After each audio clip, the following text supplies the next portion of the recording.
Welcome to Sinful's Horror Stories. If you're new to the channel, please be sure to subscribe now for future content. If you would like to have your story featured on an upcoming video, email it to thesinfulsavant@gmail.com. I will leave a link to my email in the description box below as well. Please make sure to like this video as it recommends it to so many more people. Sit back, relax, stay sinful. This took place during winter break my freshman year of college, well over a decade ago. My friend and I decided to head to the rifle range we had frequented previously during high school. It had been about 10 months since we were last there, in the Northeast USA. The rifle range was outdoors, unmanned, and on the state game lands. You never knew who may be there. I've encountered strange, possibly sinister kids there in the past, fair amount of normal people as well.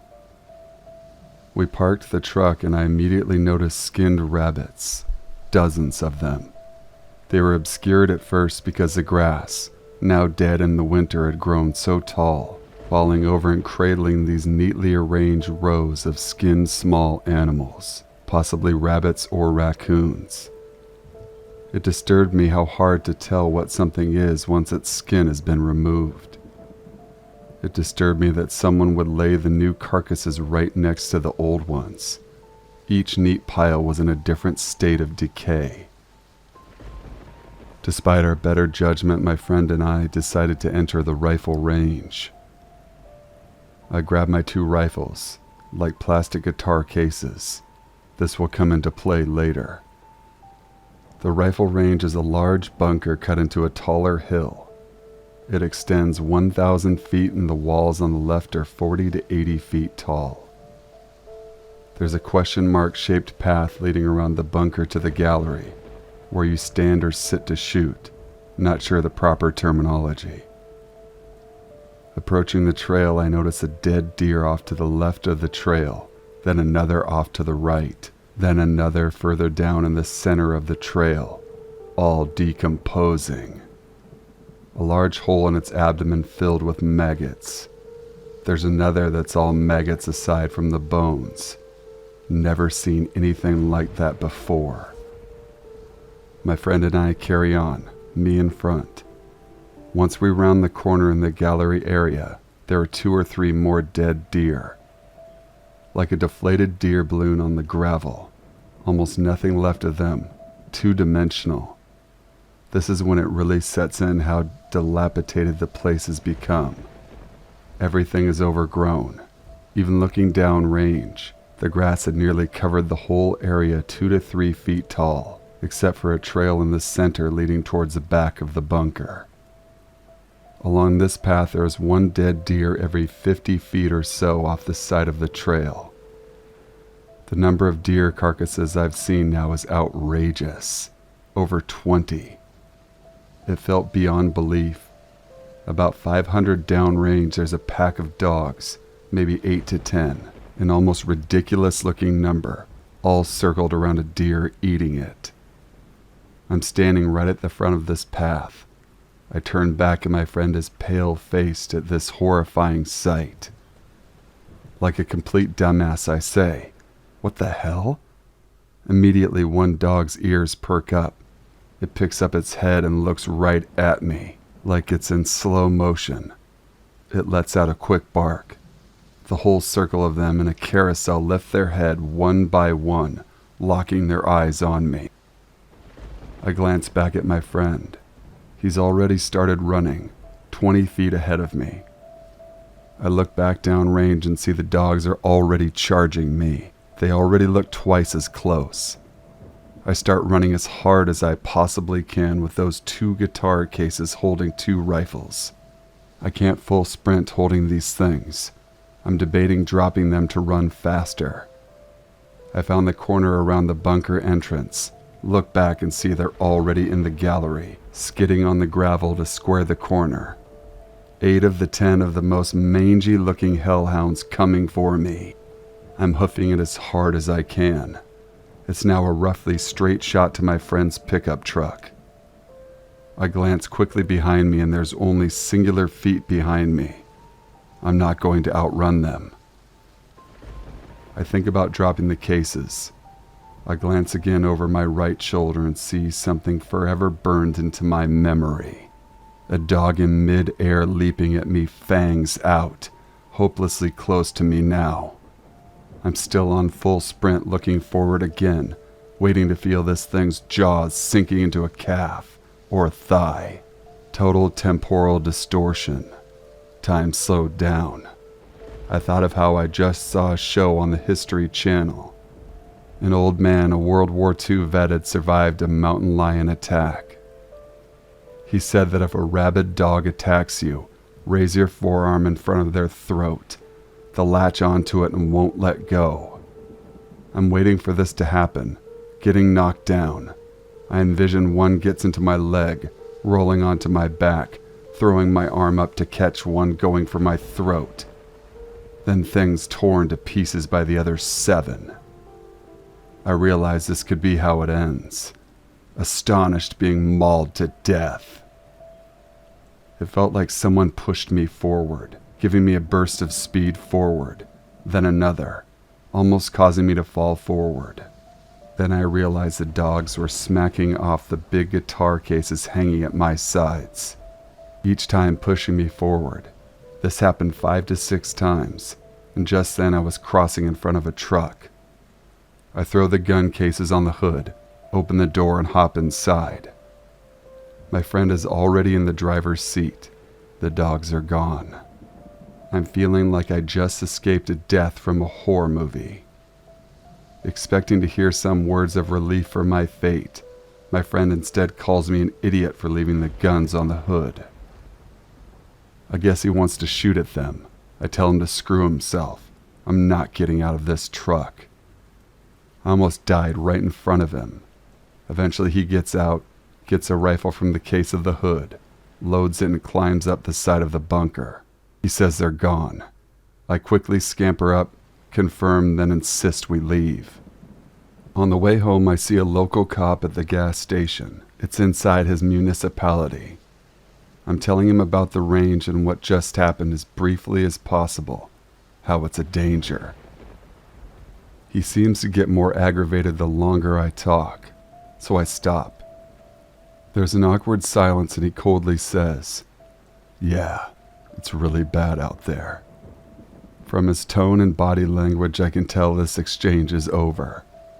He goes back to his conversation with the cashier. I just turn around and leave without saying anything else. I still wonder what the hell I walked into. What if I had dropped those gun cases? Why was someone dumping their illegally skinned carcasses at a rifle range on state game land? And what killed all of those deer? The place was fairly well maintained for 2 to 3 years, and we'd been there inside the last year. Were those dogs? Wolves? Coyotes? Why was the cop so dismissive? Probably the easiest one to answer. The range is gone now.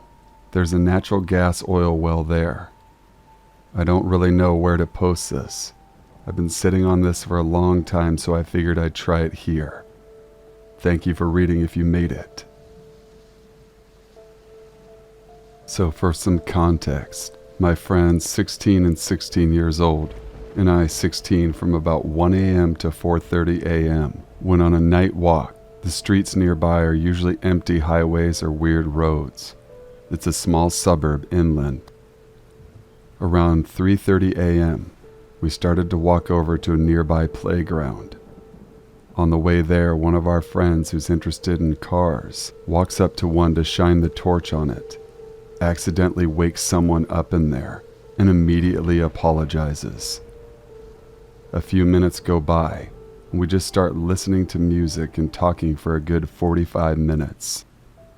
Then it started to get cold, so we decided to head back. Our friend felt really bad for waking that guy up, and we all kind of had a gut feeling something would happen. As we walked past, nothing happened. No sounds, no lights, nothing. Then, just as we leave the park, we see who we assume is him, walking towards us. He seemed like he was under the influence of something, not sure what. We waved and said hi, told him to have a good night and all that, and he told us to stay on a certain side of the road for our safety. So we just did anyway. What's the harm, right? Something felt off though, so we had a look behind us and the man kept walking for a few seconds, then stopped. He started to come back the way he came slowly, and just sort of followed us in the dark. This was fucking terrifying. The only thing we really had on us, if we wanted to use them, were 3 glow-in-the-dark lightsabers that we brought along for a battle. We ended up taking a few shortcuts through the area, circled our way back home and inside. Even then, it still took us a while to process what had just happened. I'm a young woman and I run a business from home selling things online. If my extra products don't sell, I have a lot of yard sales, like mega yard sales to try and salvage some cash, make room in my inventory. I have extended family who come from an hour away to also sell things with me, and it's just easier with help.